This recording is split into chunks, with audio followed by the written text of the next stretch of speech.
All right, so basically got the intake ring mounted in there. It's just wedged in. It's not tack welded yet, but got the engine bearers built. These are basically, you build them on the ground, just putting them flat, you know, or on a bench if you got one that's you know, big enough and all that. It's small shop. So anyway, I built them on the ground, so they're ready to go in. You know, they'll show up in the next installment video. Anyway, so I wanted to get this done because they've just been in the way, and I tried using a jigsaw because my plasma cutter over there was not working, and after about 10 minutes I decided to spend some more time on my plasma cutter and actually got it going. It was actually an air pressure thing. It was apparently blipping, and every time it does that, it restarts and it won't actually throw out an arc.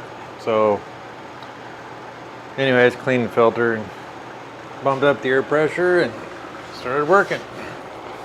So it was pretty easy and quick. So this here,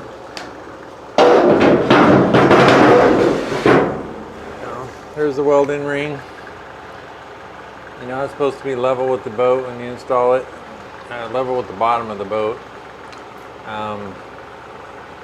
because of the depth of your screen, or your intake screen.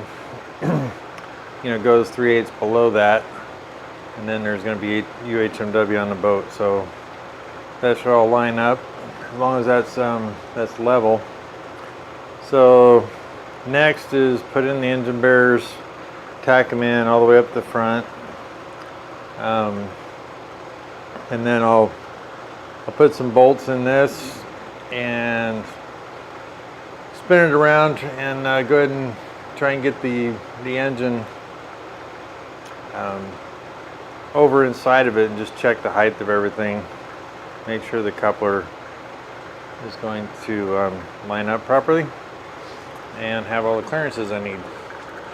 I also need to drill a couple of holes in the face of this for the pins that are on the bearing assembly, the coupler and bearing, so I can get that mounted flush for doing that check. And then if that checks out, move on from there. The front chines, I believe, are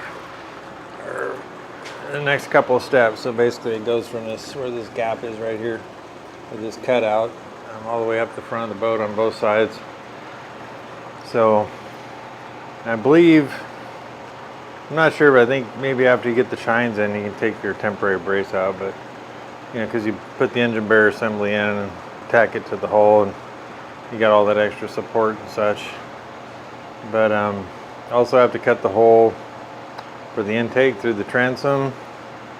You know, the holes for the bolts, holes for the jet.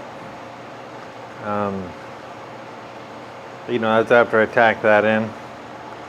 I'm also gonna have to figure out a way to get this thing suspended or supported up, you know, and eventually I'm gonna have to flip the boat and all that stuff. So I'm one person, small shop, don't have a lot of stuff going on. I've got a tractor with a bucket and I've got an engine lift, so we'll see how all that goes.